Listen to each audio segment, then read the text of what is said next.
बीडमधील श्री क्षेत्र गहिनीनाथ गडाचा 94वा नारळी सप्ताह आष्टी तालुक्यामधल्या म्हसोबाची वाडी इथे संपन्न होतोय। या सप्ताहामध्ये महाप्रसादासाठी 51,000 लाडू तयार करण्यात आले। बीड जिल्ह्यामधल्या घाटशीळ, पारगाव आणि जिरेवाडी या ग्रामस्थांच्या वतीने हे लाडू तयार करण्यात आले। या नारळी सप्ताहाची उद्या सांगता होणार आहे। मुख्यमंत्री देवेंद्र फडणवीस यांची देखील उपस्थिती असण्याची शक्यता आहे।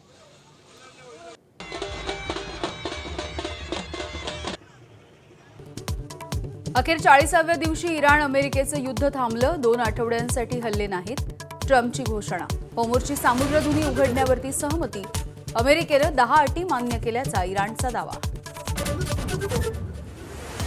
युद्ध थांबवण्यासाठी पुढाकार घेतल्याबद्दल ट्रम्प आणि इराणनं मानले पाकिस्तानचे आभार। पण ड्राफ्ट मेसेजवरून पाकचे पंतप्रधान ट्रोल। अमेरिकेनं पाठवलेला मेसेज पोस्ट केल्याची टीका। इराण अमेरिकेच्या शस्त्रसंधीचं भारतासह जगातल्या अनेक देशांकडून स्वागत। आखातामध्ये आता शांतता राहील, भारताकडून आशा व्यक्त।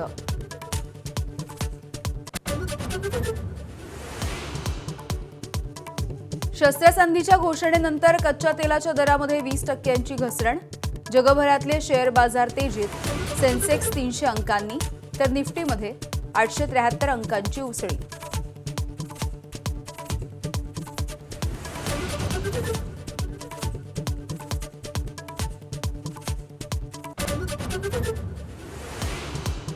शस्त्रसंधीमध्ये लेबनॉनचा देखील समावेश। पाकिस्तानचा दावा तर इस्रायलचे लेबनॉनवरचे हल्ले सुरूच। बॉम्ब वर्षावामध्ये 8 जणांचा मृत्यू।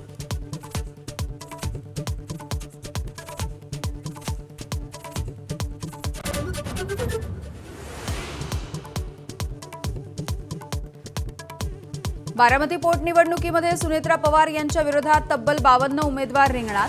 भाजप सुनेत्रा पवार यांच्या पाठीशी खंबीरपणे उभा राहील, फडणवीसांची ग्वाही।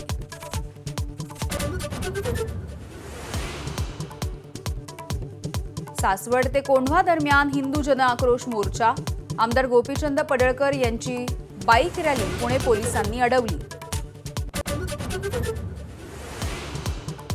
नाशिकमध्ये लैंगिक अत्याचाराचं 3रं प्रकरण समोर। खासगी कंपनीमध्ये महिलांवरती लैंगिक अत्याचार झाल्याचं उघडकीस। एसआयटीच्या मार्फत होणार प्रकरणाचा तपास।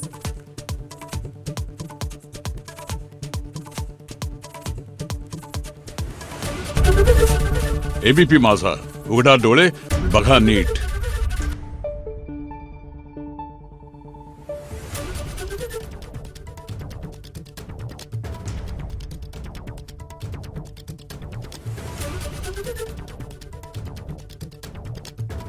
Thank you.